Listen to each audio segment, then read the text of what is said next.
Welcome back. Tonight we find ourselves in a medieval castle. The corridor reeks of something living and dying at once. The air is thick, damp, sour, a mixture of smoke, waste and sweat. Somewhere behind the stone, a channel carries the castle's refuse downward, but not away.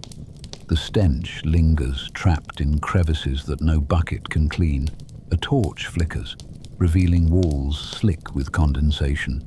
You inhale without meaning to, and with it comes the weight of centuries. This is the smell of survival inside a medieval stronghold. It's not what most imagine when they picture castle life. We think of noble halls draped in banners, roaring fires, and long tables filled with music and feast.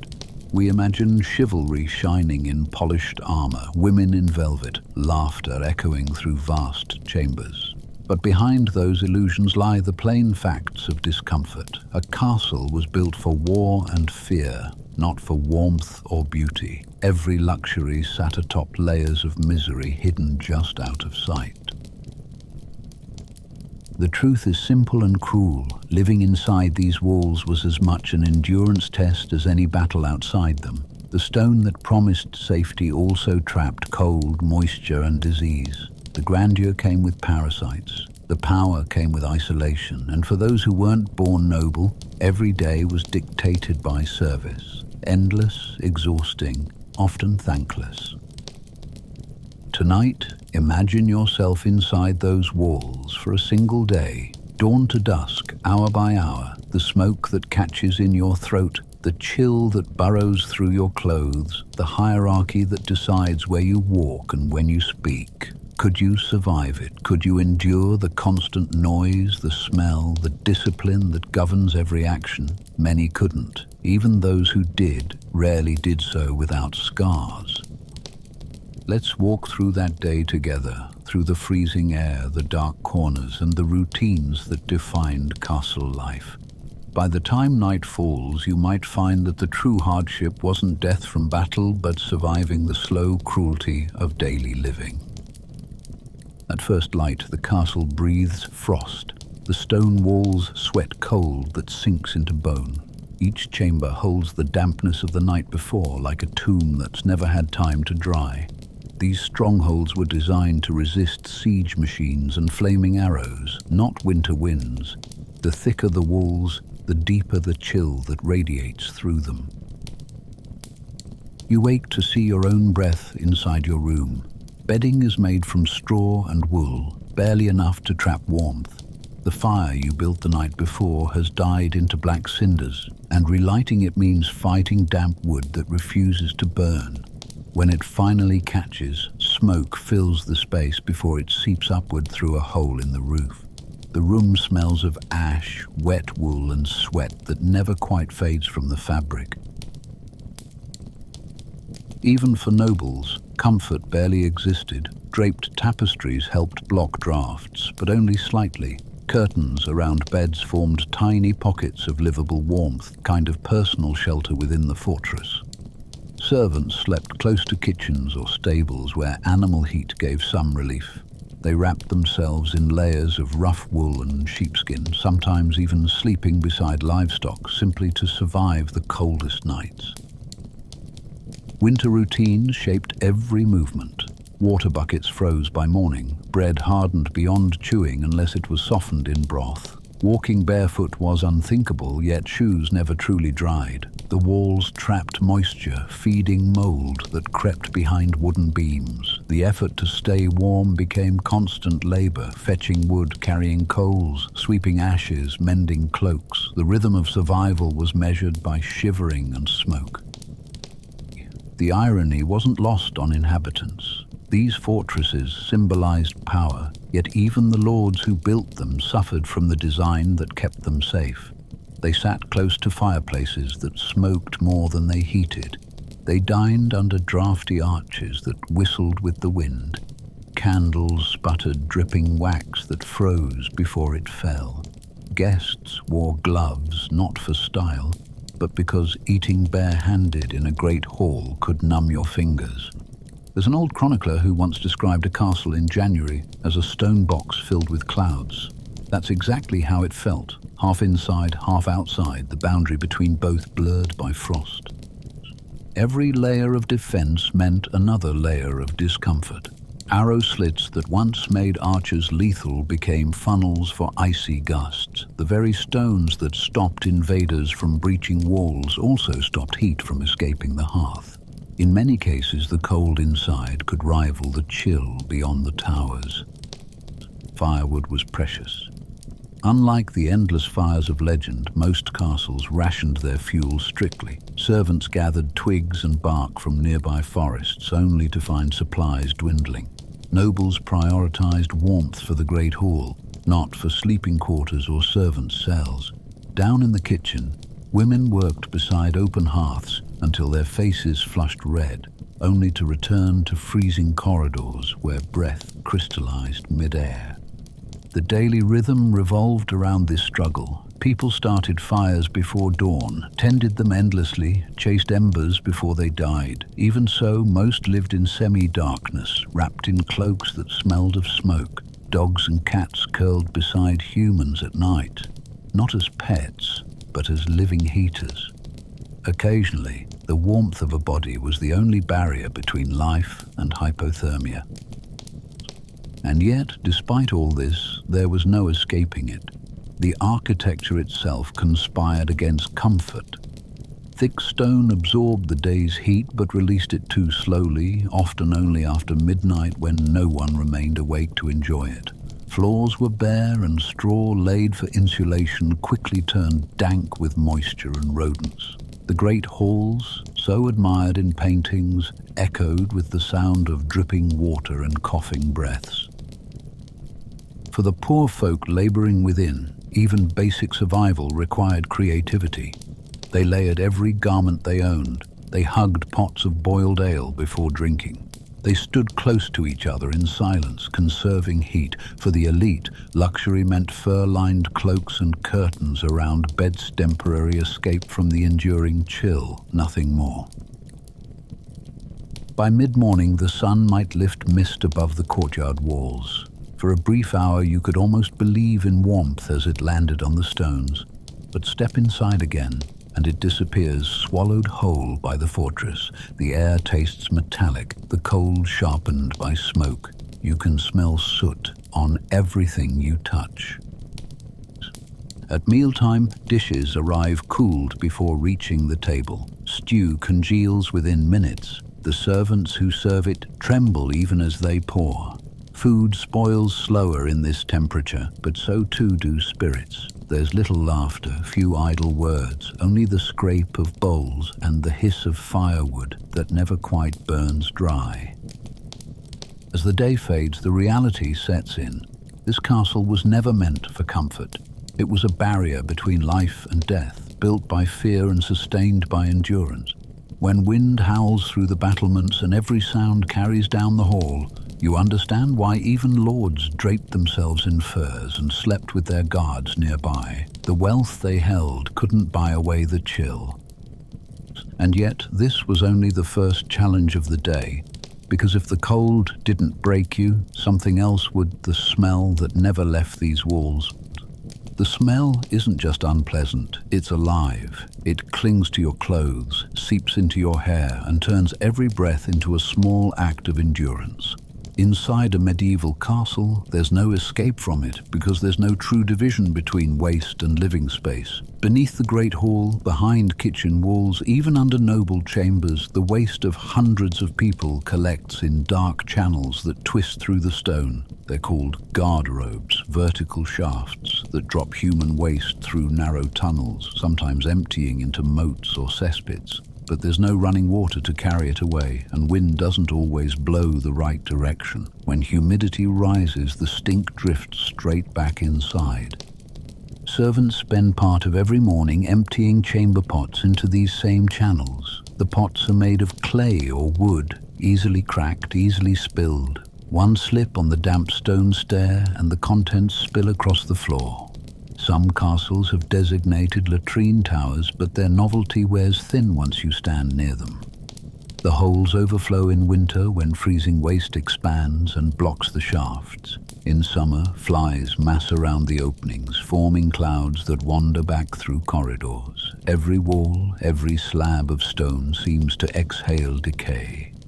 Worse still, the castle's plumbing, primitive as it is, leaks. Wastewater seeps between cracked stones and drips into groundwater. Wells, often dug within the castle for safety during sieges, can fill with contaminated runoff. A single cup of water can carry diseases that spread faster than fire, dysentery, typhoid, cholera before anyone knew its name. To drink from the well is to gamble with survival. Ale or weak wine becomes the safer choice, even for children, and the air stagnant, smoky and sour never truly clears. Ventilation is limited to narrow windows sealed with horn or cloth. The main halls smell perpetually of smoke and tallow, kitchens of grease, storerooms of mold. Add to that the constant presence of animals. Chickens scratch near stairwells, dogs roam freely, and horses stabled close to the living quarters bring with them heavy ammonia scents. Straw that soaks up urine becomes both bedding and hazard, breeding fleas and spreading infection. Even nobles live among this. Perfume and spices do little more than dull the senses. They burn bundles of rosemary, thyme, or lavender to mask the air. But these mixtures create strange layers of odor, sweet at first, then bitter as the herbs burn down. In some castles, rushes sprinkled across the floor are mixed with flowers or mint to hide the rot. But when the fresh herbs rot themselves, the smell turns worse. What started as decor becomes compost underfoot. Rats thrive here. They feed on crumbs from feasts and chew through grain sacks in storage. You can hear them at night scratching behind wooden panels, gnawing in the dark. Cats hunt them, but never enough. The infestation isn't just a nuisance, it's a disease in motion. Fleas carried on their backs transmit plagues that no one yet understands. When sickness comes, the smell grows even stronger. Infection adds its own scent, something metallic, faintly sweet, unmistakable. For the men and women serving inside, their work connects directly to this rot. Latrine cleaning, waste hauling, floor scraping, all done by hand, often by those at the bottom of the household ranks. They use ashes mixed with sand to scrub the stone, hoping to absorb moisture and odor, but everything returns by nightfall. Their hands crack from the lye in soap. Their lungs sting from smoke. When the weather turns wet, the entire castle smells of damp wool, decay, and human exertion. Cooking doesn't relent either. The kitchens near the lower courtyards produce steam and smoke that creep into every hallway. Boiled meat leaves a greasy film on the air. Fish stored too long emits a tang sharp enough to sting the eyes. Meat is salted to preserve it, yet if the salt supply runs short, the rot begins before anyone dares to admit it. Meals may appear filling, but they carry the hint of spoilage that no spice can conceal. The strange part is how people grow used to it. A newly arrived visitor might recoil, gag, or cover their face. But within weeks, the nose dulls. The smell becomes background part of daily existence, like the sound of footsteps on stone. Only outsiders notice. Chroniclers from warmer lands wrote with wonder and disgust about northern castles, describing them as scented fortresses of misery. Locals, meanwhile, couldn't imagine life without that mix of smoke, sweat, and waste. At certain hours, scented smoke from incense drifts through the chapel, sliding between drafty gaps. For a brief moment, it feels clean, until a gust from the garderobe corridor undoes the illusion. Even holy spaces can't escape the shared air. A priest chanting in the chapel breathes the same foul wind that moves through the kitchens, through the soldiers' quarters, through the Lord's own chamber. Living here means constantly negotiating with your senses, learning to ignore what would make others flee. Because unlike the travelers who can leave by sundown, the residents can't simply step outside. The castle walls hold everything in: people, fear, and the evidence of both. If If you were standing there now near the gatehouse, perhaps, where the moat laps sluggishly below, you'd smell not fresh water, but the heavy musk of waste mingled with algae. That moat, meant to deter enemies, doubles as a dumping ground. Washing anything downstream becomes impossible. The water glimmers green under the sun, carrying the same reflection as the walls above, proud, imposing, yet rotting quietly from within. To live inside these stones is to breathe history in its most physical form. Every meal, every illness, every storm leaves its mark in the air.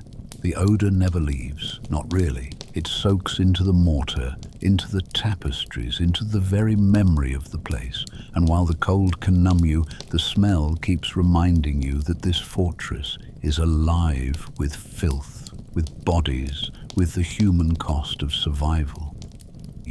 You can dress in silk, dine on silver, or kneel in prayer, but the castle still surrounds you with what it truly is, a sealed world of sweat, soot, and decay. And if you thought the worst part was the air, you'd soon learn otherwise, because surviving the stench is only the beginning. Enduring the people within these walls might test you far more. Every castle was a world carved into ranks, each breath and gesture weighed by status. From the moment you entered the courtyard, your place was decided.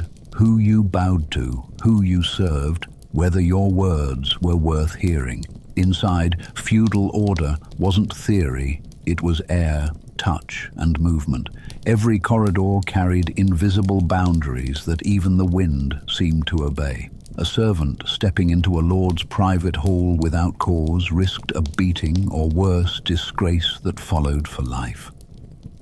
At the top stood the lord and lady, symbols of power whose comfort depended on obedience below. Their chambers glowed with candlelight while those of their workers stayed dark. Their meals were carried to them in silence, their garments cleaned by unseen hands that stitched through the night. Beneath them stood knights and stewards, administrators who lived on authority borrowed from bloodline. The steward could ruin a servant's life with a word, but still bowed deeply when addressing his master.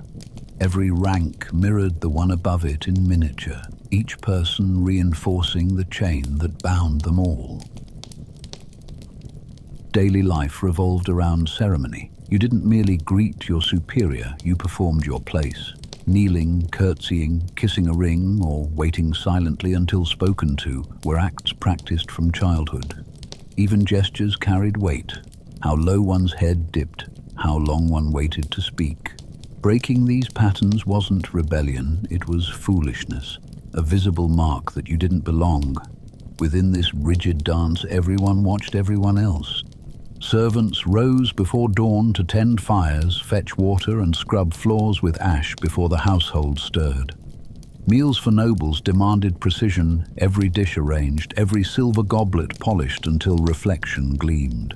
A mistake, like a burnt loaf or spilled drink, wasn't dismissed as clumsiness. It was seen as disrespect. Punishments came quickly, sometimes public, lashes in the courtyard, confinement without food, dismissal into poverty beyond the gates. Fear kept hands steady and tongues restrained. Among the lower workers, silence became survival. Even small privileges defined identity. A lord's daughter might wear embroidered linen, while her servant wore coarse wool that left red marks where seams rubbed skin. Knights ate from pewter plates, servants from wooden ones that smoked faintly of yesterday's broth. At feasts, hierarchy dictated not only what you ate, but when those of lesser standing, waiting until their betters had finished before receiving leftovers. One household could contain 100 people and 100 different rules about who stood where and when to speak. For women, hierarchy came doubly enforced. Noble women might rule households, but rarely ruled their fates. Their marriages were contracts drawn for property, alliances, and heirs. A 16-year-old bride could find herself sent hundreds of miles away to serve the ambitions of men twice her age. Her wealth protected her from hunger, but not from confinement.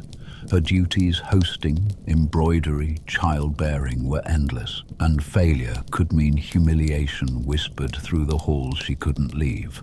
Servant women faced a harsher fate: exhaustion, constant labor, and vulnerability to any noble's whims. There was no real recourse for mistreatment. Accusations against one's superior rarely ended well. Knights enforced discipline with both blade and expectation. Their training demanded loyalty to the household above all else. Acts of disobedience or dishonor echoed through generations. Pages and squires learned early that respect wasn't mutual, it was demanded downward, not upward. Many idealized chivalry, but served lords known more for cruelty than for courage. Violence wasn't a celebrated exception, but an everyday reminder of authority. A wrong word from a groom to a knight could end with blood on the straw. Faith reinforced the system. Priests preached the divine order of ranks, reminding each class that God himself had chosen their station. To doubt the hierarchy was to doubt heaven's plan. The poorest servant was told that obedience could earn salvation, while disobedience risked eternal punishment. In this way, religion and fear held the same chain on around the body, the other around the soul. Prayers before meals, blessings at dawn, and confessions all fed this rhythm of submission. Yet even among loyalty, tension simmered. A lord could trust no one entirely, not his steward who managed coin, not knights who carried swords close at hand. Suspicion hung between classes like smoke after rain. Whispered alliances formed in kitchens and corridors. Gossip turned to plots faster than anyone could predict. A careless word overheard might travel to the lord's ears within an hour. The walls heard everything. For common workers, camaraderie became quiet rebellion. They shared scraps from the feast, whispered jokes about their masters, and helped one another hide mistakes. Solidarity offered tiny freedoms, moments of laughter, small acts of kindness unnoticed by those above. Yet none of it could erase the truth. Your life belonged to another's will. You worked until ordered to stop, spoke only when granted permission, lived within a cage disguised as duty. And while strict obedience might keep you alive, it couldn't promise safety, because loyalty meant little when power shifted in an instant. A lord replaced, a marriage broken, a rumor spreading, any of these could erase your place entirely. Today's favored servant could become tomorrow's outcast. In a society where position defined existence, losing it was like vanishing altogether. Among the echoing corridors and drafty halls, hierarchy wasn't just structure, it was breath.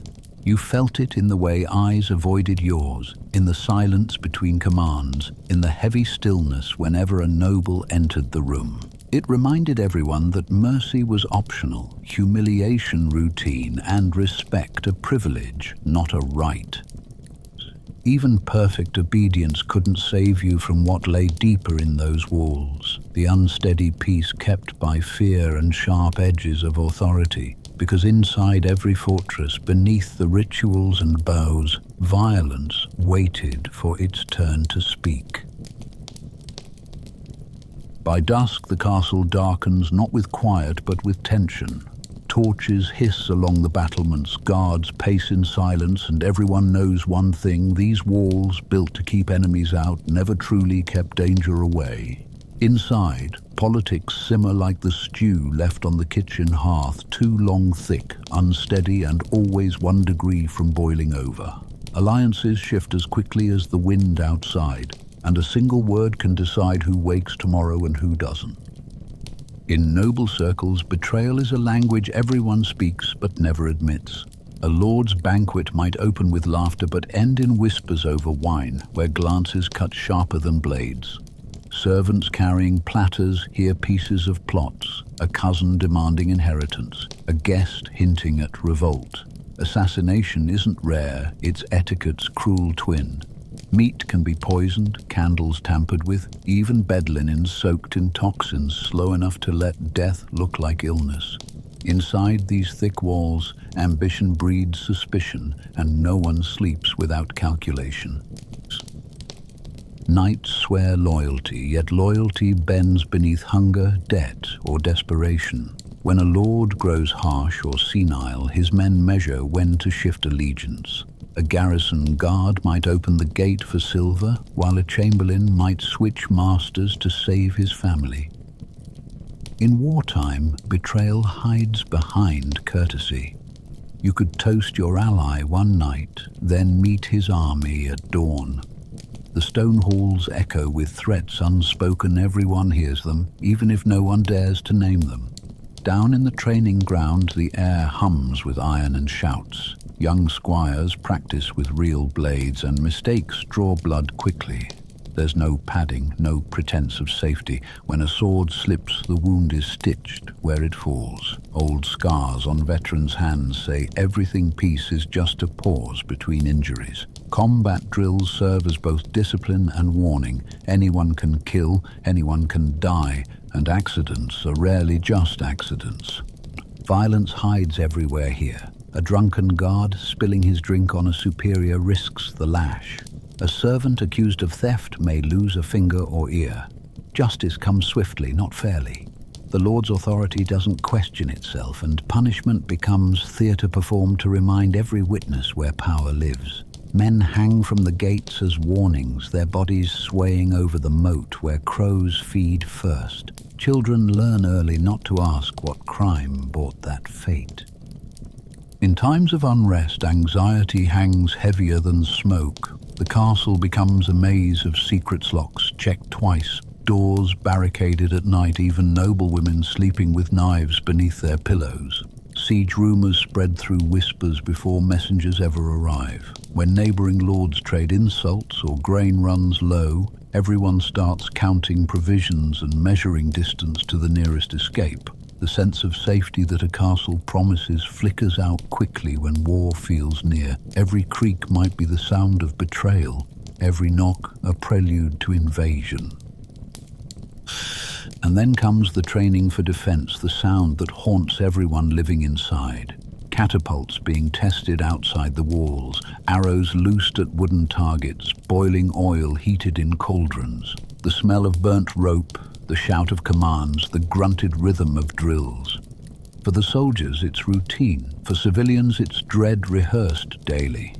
Children peek from corridors as knights parade, unsure whether to feel pride or fear.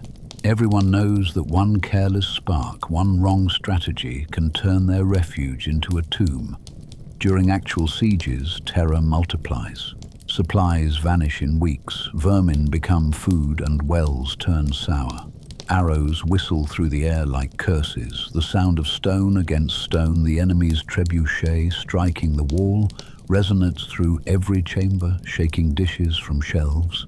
Even if the wall holds, fear seeps through the cracks faster than cold ever did. Death doesn't need entry, it's already inside, waiting.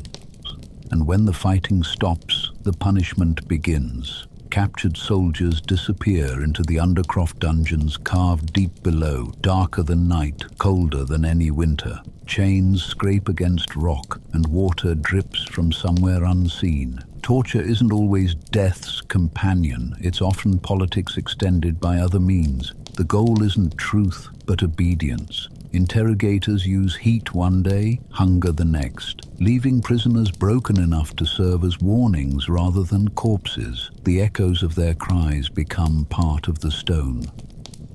These grim chambers aren't inventions of legend. They existed in nearly every major fortress. Iron cuffs rusted into niches in the wall, racks built from oak and iron, pits where desperate men whispered prayers that no priest ever heard. Outside, the surface bustles with daily chores, but below, the castle's heart beats through cruelty. Everyone above knows it's there, even if they never speak of it. The knowledge works like gravity, silent, constant, unavoidable, and even the guards themselves live with divided loyalties. They fear the inmates beneath, resent the nobles above, and trust neither. They know they're expendable.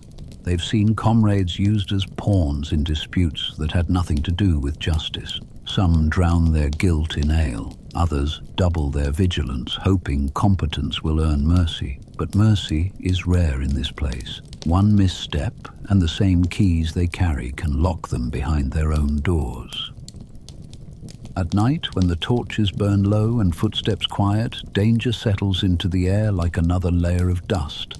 The line between guard and prisoner, master and enemy grows thin. Echoes travel strangely through stone, one scream mistaken for another, one argument carried to the wrong ear. You never truly sleep deeply here. If it isn't the fear of assassins or rebels that wakes you, it might be your own thoughts whispering that the castle itself is turning against its inhabitants. And through all this, one truth remains. No fortress, however thick its walls, can keep violence entirely outside. It seeps upward from the dungeon, downward from the throne, sideways through friendships and servants' corridors. The longer you stay inside, the more you realize the peril isn't siege ladders or catapults, it's proximity. Too much power pressed too close. Yet for those living within, this danger becomes routine. You learn to ignore it, to eat while guards haul bodies past, to smile during feasts staged in halls where executions were held hours before. Because between fear and duty lies only one fragile, constant hunger. And as dawn returns after another uneasy night, stomachs remind everyone that survival demands more than courage. It demands the next meal. Hunger is the one certainty inside a medieval castle. Whether you eat from silver or from a wooden bowl, your stomach never fully trusts that the next meal will come. The day begins in the kitchens where smoke thickens around great hearths already hours of flame. Servants move quickly, hauling buckets of grain and salted meat from storage. The nobility above them expect abundance, yet what most receive is closer to endurance than indulgence. For the servants and soldiers, breakfast is modest stale bread softened in ale, maybe a bit of cheese if rationing allows. The bread is coarse, heavy with bran and grit from the millstones. Each bite tastes faintly of smoke because flour stores share the same air as the fires. Ale replaces water. It's safer, weaker, and always warm. Those who labor in the courtyard drink deeply, not from thirst, but to dull hunger before noon. By contrast, the Lord's table gleams with promise. Roasted meats, fish glazed with honey, trenches of fruit preserved in syrup. But appearances deceive. The quality of food varies wildly with the seasons, and preservation is crude. Salted beef and pork dominate winter meals, toughened by months in brine. Spices are precious, imported with risk, and often stale by arrival. The color may impress, but freshness is rare. When a noble bites into meat slightly sour, servants are blamed for what storage conditions caused. As downstairs, the cooks battle temperamental fires and uneven heat. Smoke burns their eyes as they bend over cauldrons large enough to climb into. They stir stews made from whatever remains barley thickened with bones, herbs masking the taste of age. In the midst of all this, the air carries both savory and rancid notes, fat dripping on embers, onions turning sweet, and somewhere in the corner, a forgotten carcass beginning to rot. The kitchen is both a workshop and a gamble. When the bell signals the meal, nobles gather in the great hall. Musicians play to distract from the odor of smoke and tallow. Guests sit according to rank, their distance from the Lord determining not only prestige but temperature. Those near the central hearth roast, those at the edges freeze. Between courses, servants rush forward with trays, balancing dishes too hot or too spoiled to linger. Feasting is display, not comfort. Wine flows easily, loosening tongues that must remain loyal after the last toast. While the upper table dines on roasted swan or venison, those below scrape trays for leftovers. A servant might find a few bones with meat still clinging, a handful of crumbs soaked in gravy. It's enough to silence hunger for another hour. In some castles, hierarchical dining means servants eat only after nobles rise, by which time most dishes have cooled into grease. Hunger shapes behavior, it breeds patience, obedience, silence. You eat when allowed, not when you're ready. Yet even the nobles pay a price. Their banquets overwhelm the body-rich foods, little fiber, endless wine. Gout swells joints, fevers follow gluttony, and indigestion becomes a nightly companion. Physicians prescribe balance, but moderation hardly suits power. A lord might boast of consuming whole birds or drinking 3 flagons of wine, yet spend the following day confined to bed, groaning behind silk curtains. Appetite doubles as status, even when it punishes its owner. Spoilage is constant threat. Cellars stay damp, rodents gnaw through barrels, and salt supplies run thin during war. Fish brought from distant coasts arrive days late, masked with spice and hope. Milk sours by morning, eggs rot unnoticed until cracked. Illness spreads quietly from table to table, disguised as mere fatigue. When servants fall sick, the household continues. When a noble does, rumor rushes faster than messengers. Food both sustains and exposes weakness, the one necessity no defense can replace. For peasants supporting the castle, the cost of this abundance is severe. Their harvests are tithed, their best crops taken first. While nobles dine in candlelight, entire villages outside scrape through winter on turnips and bark meal. A festival feast within the walls often mirrors weeks of hunger beyond them. Every roast within the hall represents hands roughened in fields, backs bent under levy demands. Luxury rests directly on someone else's famine. On rare holy days, the divide narrows slightly. Leftovers from great feasts are distributed at the gates. Crusts, apple cores, sometimes a slice of cold meat. The poor call it charity. The nobles call it virtue. But even this act carries hierarchy, the giver's benevolence reaffirmed by the receiver's dependence. Gratitude replaces indignation because survival doesn't argue. Food remains a central rhythm of castle life, dictating labor and mood alike. When the stores run low, tension rises. The steward counts barrels by torchlight, calculating how many mouths can be fed if spring delays. Servants whisper about ration cuts. Guards check the gates twice. Hunger reshapes discipline. Kindness thins alongside grain. When despair grows, even stale bread gains holiness. And then come the feast days again, moments of spectacle that reset the facade. Candles blaze, tables groan under dishes, laughter echoes through the hall. Music masks exhaustion, and for a few hours the illusion of prosperity returns. But by dawn, servants are back at the hearth, stirring what little remains. The hall smells of ash and decay once more, the echo of fullness fading with each scraping bowl. Inside these walls the cycle never ends. Feast and famine, gluttony and scarcity, display and deprivation. The stomach knows no rank, yet hunger always mirrors power. You can dine like a lord or endure like a servant, the outcome is the same.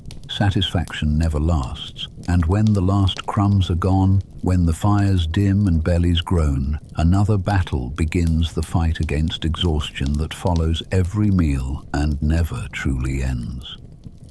The day in a castle never truly ends. When the last embers of the feast glow faintly in the hearth, someone's already working to clean them out.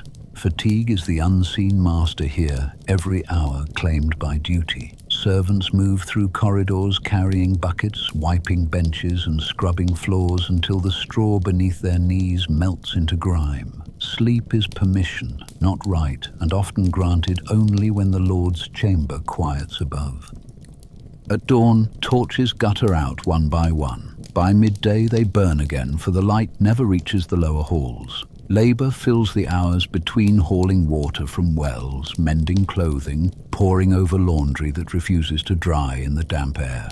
A castle stands because invisible hands keep it running, blackened from soot, scarred by buckets, trembling from cold.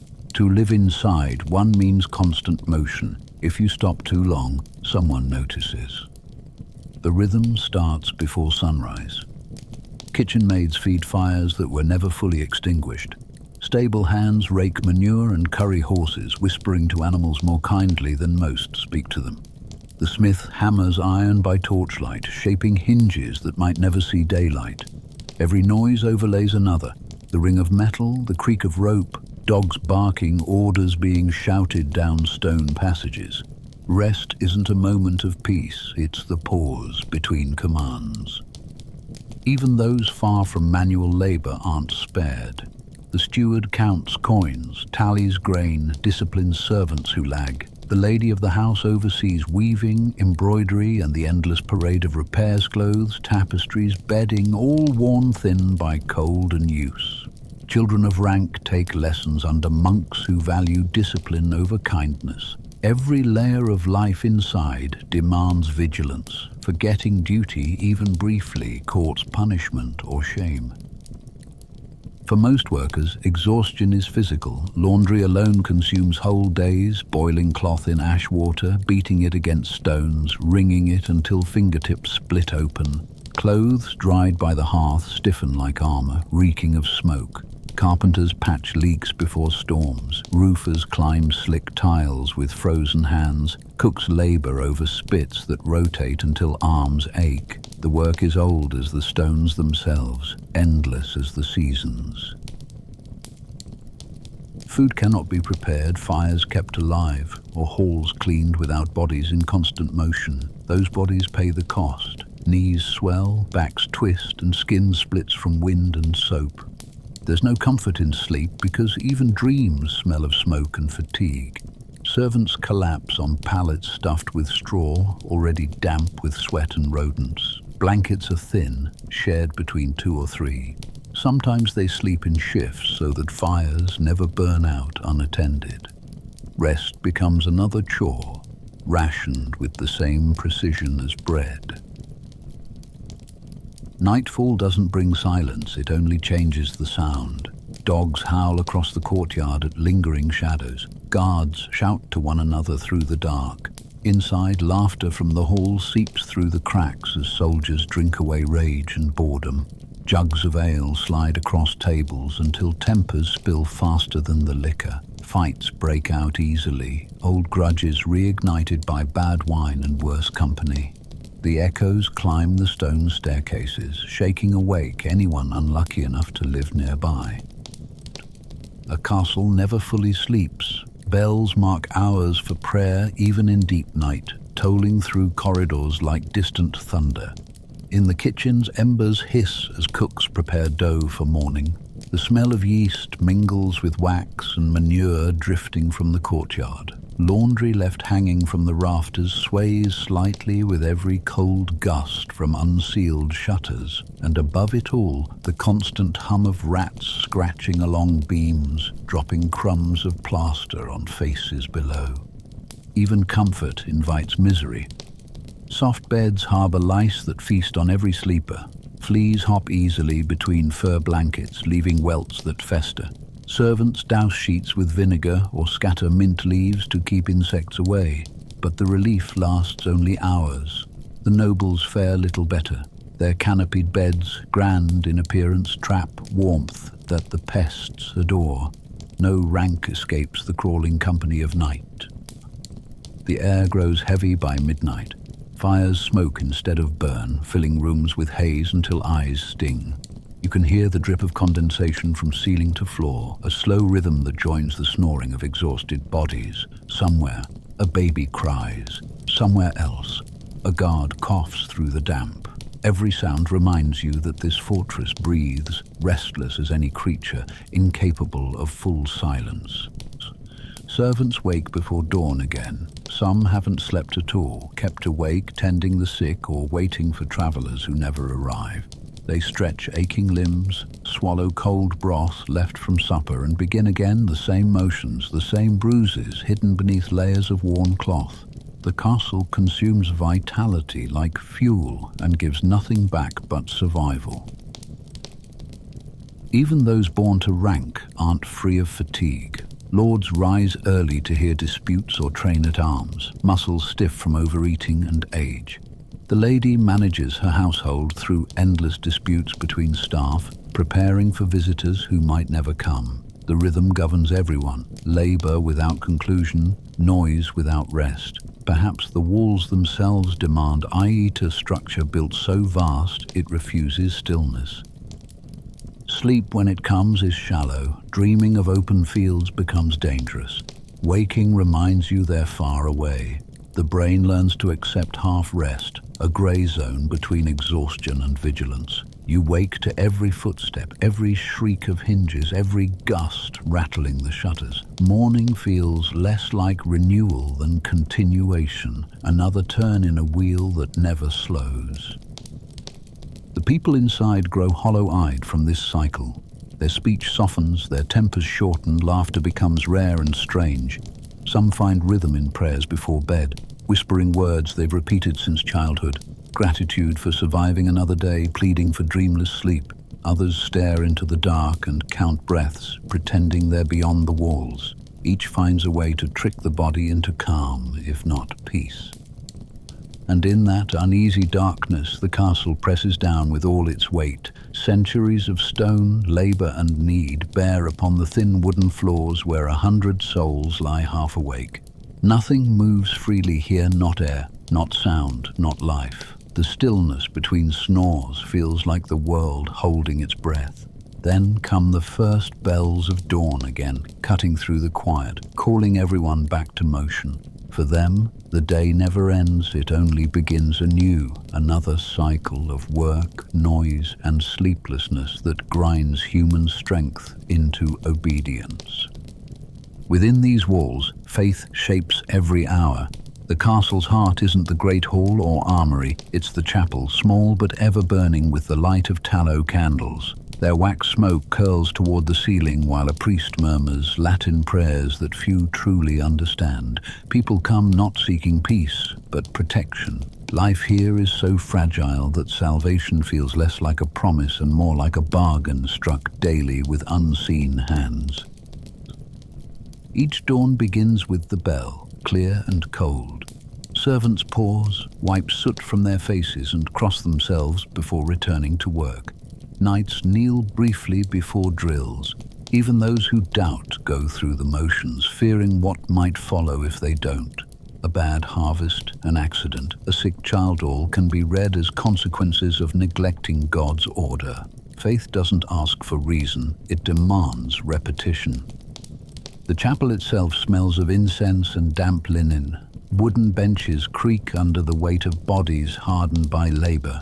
Relics a splinter said to be from the true cross. A saint's tooth displayed in a silver case draw whispers of awe and skepticism alike. People touch them, hoping for luck against fever, injury, or haunting dreams. The belief is absolute. Every ailment has a spiritual cause, every cure a divine channel.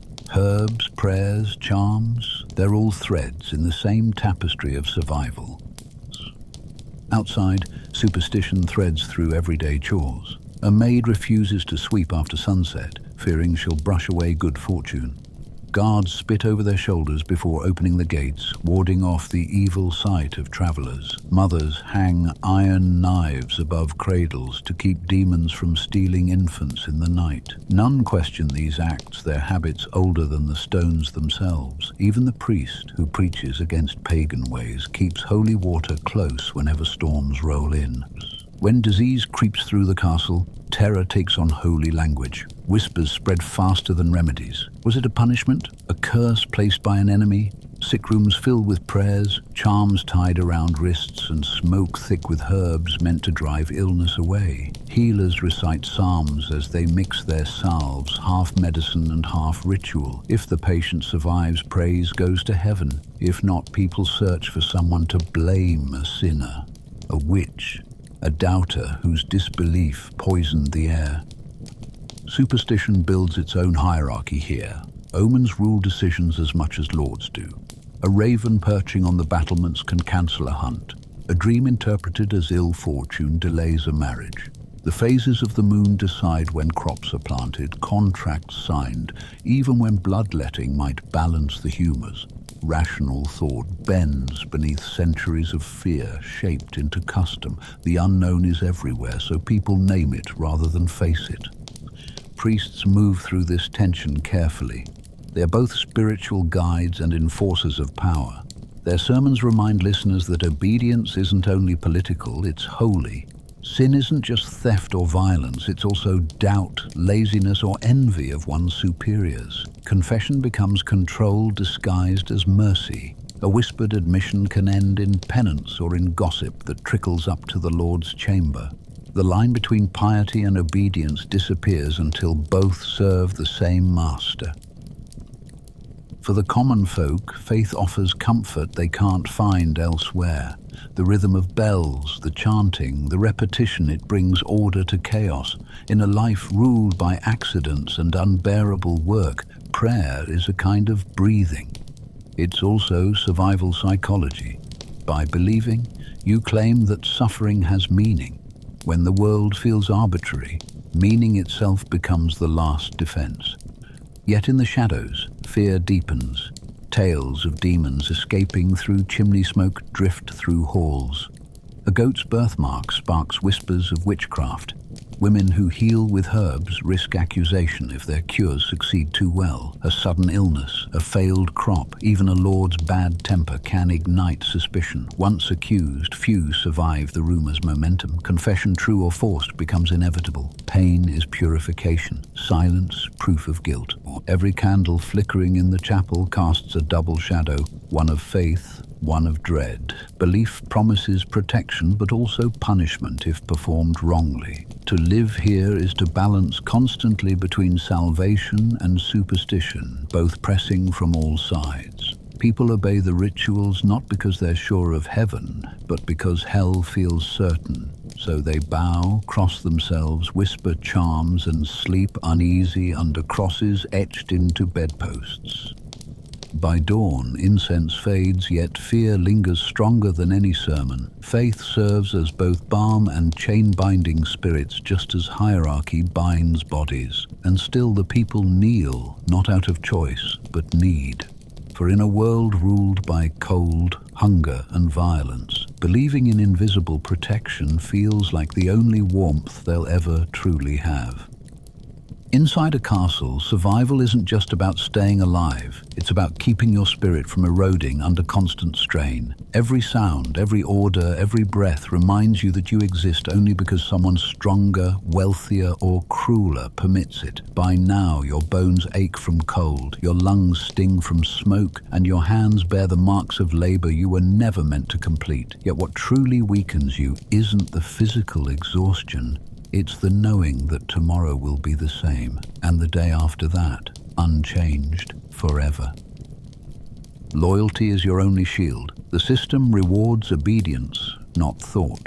The higher ranks depend on unquestioning service, and questioning anything at all means risking your livelihood, even your life. If a command seems unjust, your silence proves your worth. The steward demands perfection, the cook demands speed, the Lord demands gratitude for both. Between them, you balance like a rope walker, steady only so long as you don't look down. Rumors drift through corridors as steadily as the wind. A servant caught stealing scraps, a guard seen whispering with outsiders, a lady suspected of poisoning her rival's wine. Everyone knows that loyalty is tested not once, but endlessly. Sometimes those tests come as traps, planted words, false promises, a curious question asked to measure your reaction. Fail one, and you disappear quietly. The castle never announces its punishments. It simply continues without you, as though you never lived there at all. For those of noble birth, the weight feels different, but no lighter. Every alliance, every feast, every smile is political currency. A misplaced glance or hesitation can brand you as unreliable. You must perform certainty even when it costs your conscience. Loyalty becomes a costume, worn until it replaces the person beneath. Behind the polite exchanges and rigid etiquette lies mutual suspicion so thick it shapes how each word is spoken. Among the servants, survival takes the form of stillness. You move through the halls like a shadow, silent, efficient, forgettable. To be remembered is dangerous. Invisibility brings safety. The clever ones learn to control how they're seen, offering just enough labor and obedience to appear indispensable, yet never capable of threatening those above. In this subtle theater, every nod and pause is calculation. Humanity becomes performance, emotions trimmed to fit rank. Fear knits the castle together more tightly than mortar. A shared anxiety hums in the background of every interaction, uniting oppressor and oppressed alike. Knights fear shame, lords fear rebellion, servants fear dismissal, even priests fear blasphemy slipping through careless words. That quiet, collective trembling sustains order far better than iron bars ever could. No need for chains when the mind keeps itself bound. Freedom, as it's imagined by those outside, scarcely exists here. Step beyond the walls without permission and you're not a traveler, you're a deserter. Try to refuse a command and the law describes your defiance as treason. Life is woven so tightly around rank and ritual that even thoughts of escape become dangerous to entertain. You learn to erase them before they finish forming. Illness often feels like the only rebellion the body will allow. Fever grants brief escape from duty. Delirium blurs the hierarchy, yet mercy is short-lived. When you recover, work waits exactly as you left it. No sympathy, no pause. Pain is normal, and empathy a luxury no one has time to offer. In this world, compassion can be mistaken for weakness, and weakness invites punishment. Emotion doesn't vanish, it hides. The laughter you hear at celebrations sounds hollow, stretched thin across exhaustion. Tears fall quietly in the laundry rooms, lost among steam and soap. Friendships form under strain, lifelines built from shared fatigue rather than affection. When someone falls ill or disappears, talk stops quickly, replaced by silence thick with recognition. Everyone knows it could have been them. Even joy, when it appears, carries guilt. A child's laughter echoes down the stairwell and fades before reaching the next floor. A warm fire becomes an object of envy for those forced to fetch its wood. The castle allows glimpses of comfort only to remind you they belong to someone else. Gratitude becomes survival strategy, thankfulness recited until it sounds like faith. And yet, despite everything, some endure not from devotion or hope, but habit. Routine dulls despair. The predictability of misery becomes its own safety. Nothing unexpected can hurt you more than what you already know. You measure time through chore, show many pails carried, how many prayers whispered, how many nights endured without punishment. Existence shrinks to a list of tasks you can complete without thinking. Isolation deepens this numbness. The thick walls meant to hold enemies at bay also hold emotions captive. Messages arrive rarely, news from outside, handled by scribes who guard it like treasure. The world beyond becomes rumor and imagination. You start to forget seasons, forget that people elsewhere live without orders, without curfews, without echoes beneath stone ceilings. You become part of the castle itself. Another voice in its long chain of service, another pulse hidden within its structure. By evening, the corridor's quiet but never still. You sit in the fading glow of torches, feeling both pride and fatigue in equal measure. The stone holds its chill, the air tastes faintly of soot and salt. You've survived another day, though survival here feels less like triumph and more like surrender. Strength isn't defiance, it's the ability to keep moving while spirit drains unnoticed. In this way, life within the castle shapes the soul as much as the body. The grand facades, the banners, the myth of honor roll conceal a truth lived daily by those inside. The nobility rule through bloodlines, but endurance rules through obedience. The heroes sung by poets might have marched from these same gates, yet their glory was born from the unseen labor of countless nameless hands. And now, at the edge of night, you understand what those stories forgot to tell. The true battle was never against swords or sieges, it was against despair. To survive here, you learn to bury dreams deep under layers of duty and fear.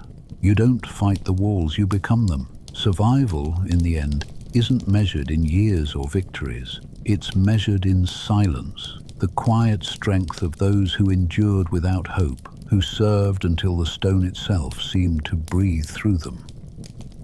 The castle stands silent now. Its stones, weathered and grey, whisper more honestly than any chronicle ever did. They keep no secrets from time, only from those who prefer the dream. We imagine banners fluttering, heroes feasting, noble music echoing through marble halls. But those dreams dissolve when you look closely enough to smell the walls, to hear the cough of servants waking before dawn. What comes into view isn't grandeur, it's endurance carved into human shape. Within these walls, survival meant obedience. Safety was never free. It cost warmth, comfort, even dignity. The very strength that awe inspires in travelers once meant misery for those who built it. Power promised protection but delivered confinement. Faith offered peace but demanded submission. A castle was its people's armor and also their cage. If you'd lived here, each day would have been a negotiation between pride and pain. You'd pray for mercy while scrubbing the floors that carried your master's steps, measure your worth through silence, and mistake exhaustion for purpose. By sunset, your body would ache from labor, your lungs from smoke, and your spirit from obedience. That was the rhythm, the true hum beneath the history we romanticize. From a distance, the myths endure. Tourists walk its empty corridors, tracing fingers along cold stone, believing they've touched glory. Yet every echo once belonged to human struggle. Laughter cracking under pressure, whispers drowned by fear, hearts learning to survive without hope. The beauty we inherit was paid for in breath and bone. For most of us today, comfort masks that lesson. Heat, freedom, and privacy are luxuries so familiar we mistake them for rights. Step into that past for even an hour, and you'd feel civilization stripped bare. You'd learn that humanity's progress isn't built on triumph, but on the quiet persistence of people who endured what we couldn't. A medieval castle wasn't paradise, it was endurance made permanent. And if you stood inside one long enough, amid its chill and weight, you'd understand. Most of us wouldn't last a single hour, let alone a day. There are more stories like this, forgotten, buried in stone and silence. Follow, subscribe, and stay with me as we uncover the lives history tried to hide.